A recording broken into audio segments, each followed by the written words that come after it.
પાસેની બનાસ નદીમાં 2 દિવસ અગાઉ ડૂબેલા યુવકનો મૃતદેહ મળ્યો। અમીરગઢ તાલુકાના જૂની રોહ નજીક બની હતી ઘટના। ચેકડેમમાં ડૂબી જતા 30 કલાકની ભારે જહેમત બાદ એસડીઆરએફને મળી સફળતા। ગુરુવારની રાત્રે નવરાત્રીના ગરબા રમીને નદી કાંઠે બેઠા હતા તે દરમિયાન પગ લપસતા યુવક ડૂબ્યો હોવાનું અનુમાન પોલીસ અને સ્થાનિક તંત્ર એસડીઆરએફ દ્વારા કરવામાં આવ્યું હતી। 30 કલાકથી શોધખોળ સ્થાનિક તરવૈયાઓ અને એસડીઆરએફની ટીમ દ્વારા સતત 30 કલાકની શોધખોળ કરતા આજ સવારે મળી આવ્યો યુવકનો મૃતદેહ। મૃતકનું નામ અનિલ પરથીભાઈ ચૌહાણ હોવાનું સામે આવ્યું છે।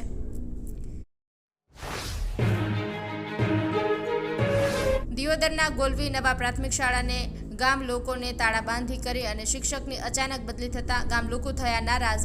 શિક્ષક દુધારસિંહ ચૌહાણની સ્વીગામના ધનાણા ગામે બદલી થતા ગ્રામજનોમાં રોષ ફેલાયો છે।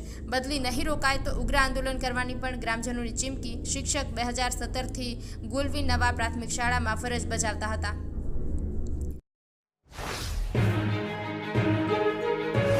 ડીસાના પમરૂ ગામે પ્રાથમિક શાળામાં છેલ્લા 6 માસથી આચાર્યની જગ્યા ખાલી છે। ગામ લોકોની સતત શિક્ષણ વિભાગને રજૂઆત છતાં આચાર્યની જગ્યા ન ભરાતા આજે ગામ લોકોએ ભેગા મળી શિક્ષકો બાળકોને બહાર લાવી શાળાને લૂક મારી અને શિક્ષણ વિભાગને આંખો ખોલવાનો પ્રયત્ન કર્યો હતો। આચાર્ય વિના શાળા અને શિક્ષણનું મેનેજમેન્ટ બગડતો હોવાનો તર્ક આપી શાળાના ગેટે ગામ લોકોએ તાળા માર્યા હતા અને ચીમકી ઉચ્ચારી જણાવ્યું કે જ્યાં સુધી કાયમી આચાર્ય ન આવે ત્યાં સુધી ગેટ પર તાળા રહેશે। એક બાજુ પરીક્ષા નજીક છે અને બીજી બાજુ તાળાબંધી થતા શિક્ષક વિભાગ જગતની વરવી વાસ્તવિકતા સામે આવી છે। ત્યારે શિક્ષણ વિભાગ ક્યારે નિદ્રામાંથી જાગી અને શાળાને આચાર્ય આપે છે કે પછી હજુ તાળા એમના એમ લાગેલા રહેશે એ કહેવું મુશ્કેલ છે।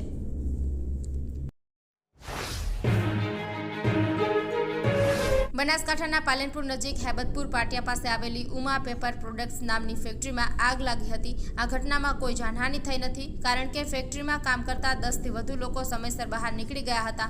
પ્રાથમિક માહિતી અનુસાર ફેક્ટરીમાં કાગળના ગ્લાસ સહિતની ચીજવસ્તુઓ બનાવવાની કામગીરી ચાલી રહી હતી। આગ લાગવાનું પ્રાથમિક કારણ શોર્ટ સર્કિટ હોવાનું અનુમાન લગાવાયું છે। આગને કારણે ફેક્ટરીમાં મોટા પાયે નુકસાન થયાનું આશંકા વ્યક્ત કરાઈ છે।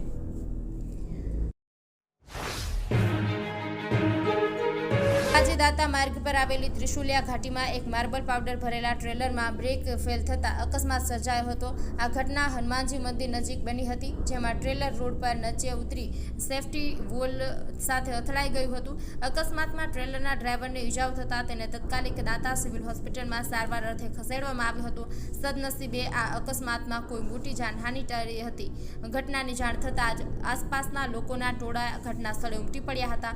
ત્રિશુલિયા ઘાટી પર અવારનવાર અકસ્માતો થતા રહે છે જે ચિંતાનો વિષય બન્યો છે। સ્થાનિક લોકો દ્વારા તંત્ર સમક્ષ ઘાટી પરના બમ્પ દૂર કરવાની અથવા તો ઘટાડવાની માંગ કરવામાં આવી છે। તેમનું કહેવું છે કે ઘાટી પર વધુ પડતા બમ્પ હોવાને કારણે વાહનોના બ્રેક ફેલ થવાની ઘટનાઓ સામે આવે છે।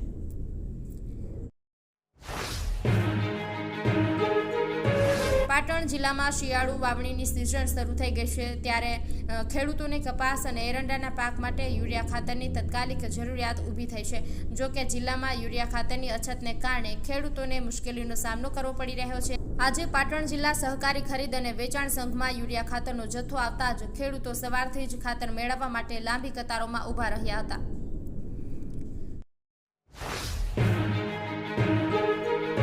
બનાસકાંઠા જિલ્લાના પાલનપુર તાલુકાના ત્રિસાણિયા ગામના ખેડૂત બેચરભાઈ પટેલે પ્રાકૃતિક ખેતી અપનાવી આત્મનિર્ભરતા હાંસલ કરી છે।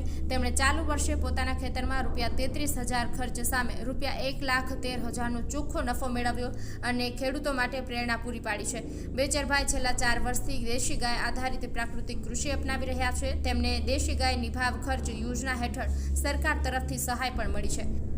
રાજ્ય સરકાર પ્રાકૃતિક કૃષિને વેગ આપવા માટે વિવિધ પ્રયાસો કરી રહી છે જેના પરિણામે અનેક ખેડૂતો આ પદ્ધતિ તરફ આગળ વધ્યા છે।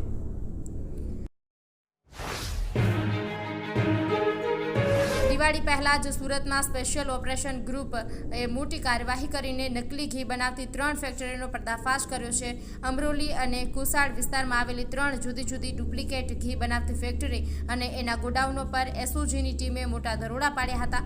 સ્પેશિયલ ઓપરેશન ગ્રુપે પાર પાડેલા આ કૌભાંડમાં 1.5 કરોડનો મુદ્દામાલ કબજે કરવામાં આવ્યો છે। આ સાથે જ એસઓજીએ 4 આરોપીને પણ ઝડપી પાડ્યા છે। હાલ આ મામલે અમરોલી પોલીસ સ્ટેશનમાં ગુનો દાખલ કરવામાં આવ્યો છે। 2 વર્ષથી આ કારખાનું ચાલતું હોવાનું જાણવા મળ્યું છે।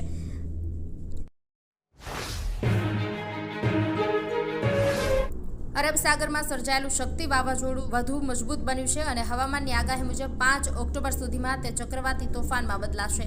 આ વાવાઝોડું 6 ઓક્ટોબરે યુટર્ન લઈ ગુજરાત તરફ વળશે એવી સંભાવના દર્શાવવામાં આવી રહી છે. જોકે તેની અસર રાજ્ય પર નહિવત રહેશે. હાલ જૂનાગઢ જિલ્લાના માંગરોળ બંદર પર 3 નંબરનું સિગ્નલ લગાવી દેવામાં આવ્યું છે, જે હળવું સંકટ અને ખરાબ હવામાનની ચેતવણી આપે છે.